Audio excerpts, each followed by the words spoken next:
We're here with Angela Madsen, U.S. Paralympian and Marine veteran. Angela, can you tell us a little bit about your last row? My last row was an attempt to row solo to Hawaii. I left Santa Cruz on June 8th, and the weather was beautiful when I left, but conditions quickly changed, and I was out there 7 days, made 172 miles. 5 days of it was just surviving the gale force 2 winds. Pretty much destroyed anchor lines. I got injured my knee, and then the weather changed from gale force 2 to gale force 4 for 7 more days. So obviously that's when I abandoned my attempt to row to Hawaii. So I called the Coast Guard. They dispatched a container ship to rescue me, and obviously the container ship couldn't put its little riv out in the boat, this little boat out and come pick me up. So they tried to do a drive-by and threw out an orange ring and yelled jump, and it's like, I'm not a jumper. So it's like, I'm not going to jump. I'm not going to disconnect myself from my boat and try to grab a ring from a big container ship. So basically that failed, and they wanted to come around and try again, but we said no way. So I called the Coast Guard, and Coast Guard did a typical search and rescue kind of helicopter or swimmer in the water, plucked me out, and basically drove, helicopter ride to Santa Barbara, and my boat was left adrift at sea. So I survived getting run over by the container ship, which was amazing in itself, and I was smart enough not to try it again. But I am still going to do the row, so because it's goal, and that's what I do. I've already crossed the Atlantic twice, the Indian Ocean, and I've circumnavigated Great Britain in a rowboat. So I've decided I'm going to row to Hawaii, so that's what I'm going to do. So in May, June, although I'm going to wait for a better weather report, probably a little better weather this time, it's the same plan. So, so that's the story of my last attempt to row to Hawaii. So. Wow, that's incredible. And you wrote a book, right? I did. It's right here. Rowing Against the Wind. Basically, it's an adventure memoir. It chronicles my experiences. It talks about ocean rowing, what it takes to row an ocean, the training, the food, the preparation, all of that. There's also some stories. I'm a surfer, too. I surf on my knees, and I've done the Women's World Championships of Longboard Surfing in Biarritz, France. I basically crash contests. I enter and don't tell them I have a disability, and I show up, and then I do them, and that's all in here. So as well as like all of my rows that I've done are in here, and pretty much the story of obviously where I came from, how I became disabled, military service, and all through that. Basically, I had my back surgery in '93. The 2-week hospital stay that would have just made me miss maybe a little bit of my life took 3 months and took out everything in my life away. Basically, I lost my job, my house, became a homeless vet, and one suicide attempt, a lot of alcohol, depression. Life as I know it changed, and it did change, and I was taking myself down rather than taking myself up, and through the Veterans Wheelchair Games and the camaraderie with the other vets, I kind of learned how to take myself up. And so once I got back into sports at the Veterans Wheelchair Games, it's been like nonstop. And then once I started figuring out that I'm naturally compelled and driven to like seek adventure, like the mountain climbers. It's like I don't let the disability stop me. I just found ways to do it and train up. And so I've successfully done all these 3,000-mile rows, and I just keep going. So I don't know when I'm going to stop, but I just keep going. And I'm in a transition. I've already pretty much worked out the transition into coaching. I already coach rowing, and now I'm starting to coach throwing, but I start rowing programs and help people. I started a program in Long Beach. It's free for people with disabilities to come out and learn how to row. Rowing is a phenomenal sport and a phenomenal recreational and rehabilitative activity. So I try to get more people into it. As more bang for your buck, more of a return, you're able to develop set strength from rowing. So it's so I'm just out here at the Abilities Expo trying to get more and more people into it. So. Awesome, that's incredible. And where can we get your book? My book is available on Amazon.com. It's an ebook, so it's people can get the ebook, or they can pick it up there. You can pick it up at the expo, and just watch my website, rowoflife.com. When I do events locally, they'll be available, $15, and I'll sign them. So yeah, that's it. But Amazon.com right now carries them. Hellgate Press is my publisher. So Hellgate Press, if you Google Hellgate Press, you can get them there for $14.47. It's tax. It comes out to around $15. And hopefully they'll be out in bookstores pretty soon too. So awesome. This is new. I just got this is the first run. So. Well, congratulations. That's amazing. Thank you. And PNN and Sports and Spokes has been there with me the whole time. So they did an article on me, my first row to Catalina in a small boat, I mean, yeah, it was only 9.5 hours, and it was a tiny little boat, but they've been there with me and been supportive of me through all my adventures, and I'd just like to thank Sports and Spokes for being so awesome and for all you guys do. Thank you. Well, thank you for talking with us. All right. Now you have to help me critique my row over here. Oh, absolutely. All right. Exactly. This is incredible. All right, here we go. With these boxes and the instability, it gets more. It's not as symmetrical and even as regular rowing. All right.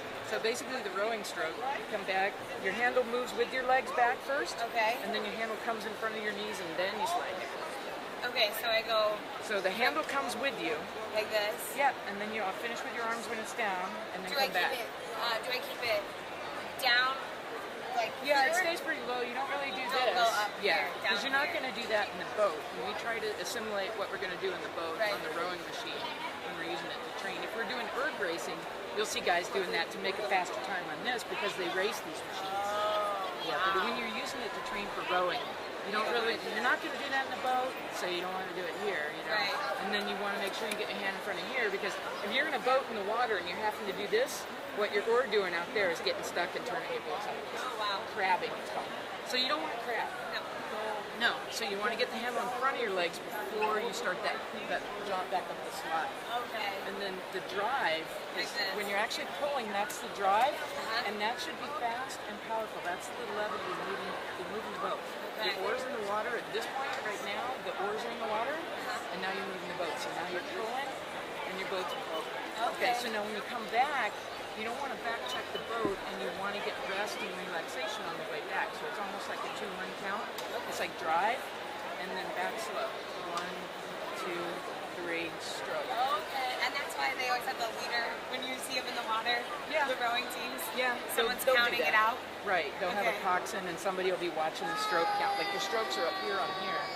And Okay. ocean rowing, you're going to do like 21 to 20 strokes a minute and go 3,000 miles, But, for a rowing race, flat water, like our national team, adaptive rows, 1,000-meter race, sprint race, Olympic athletes are at 2,000 meter speed. Okay, cool. So they watch the stroke meter all the time, and their strokes are up around 38. You want to try to hit a 38? Yeah, let's do it. Okay. Oh, and then I have to do the 1, 2, 3. Yeah, when you're going to raise your stroke rate, you want to consider the fact that you need the rest and relaxation to keep going, but you're going to try to make more meters per pull, so you want your power to be in the pull, and you want to, most of it's all leg drive for you. Right. A lot of your speed and power is going to come from the leg drive. If I switch a machine up here to where you can see your wattage,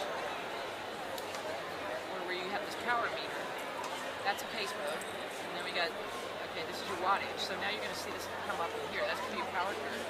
So if you're flatlining, you're not getting any power at all, so you're not connecting right. And then if you pull hard, you see this hump come up.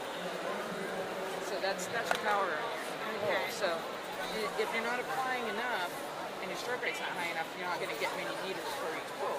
Okay. So it's just all science and calculated. It's just all figured out. I gotta get to the gym and do this more, I think.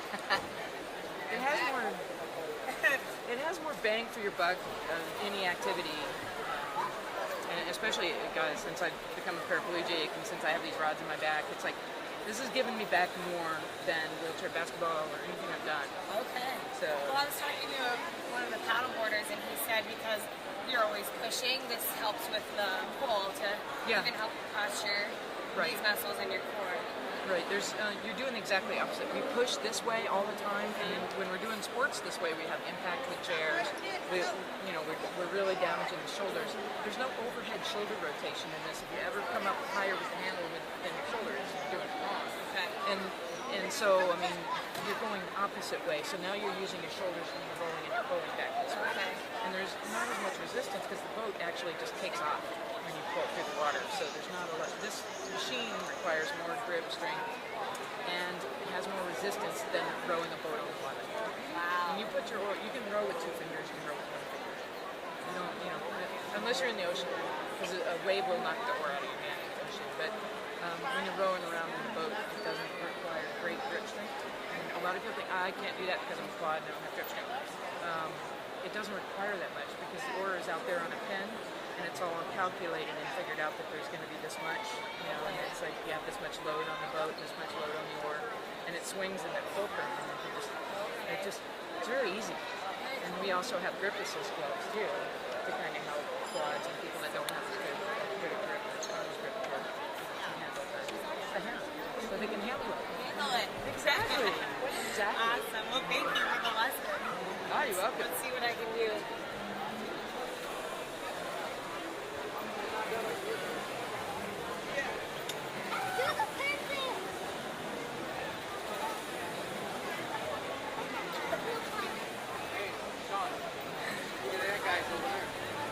Is that the It's definitely not hitting 30.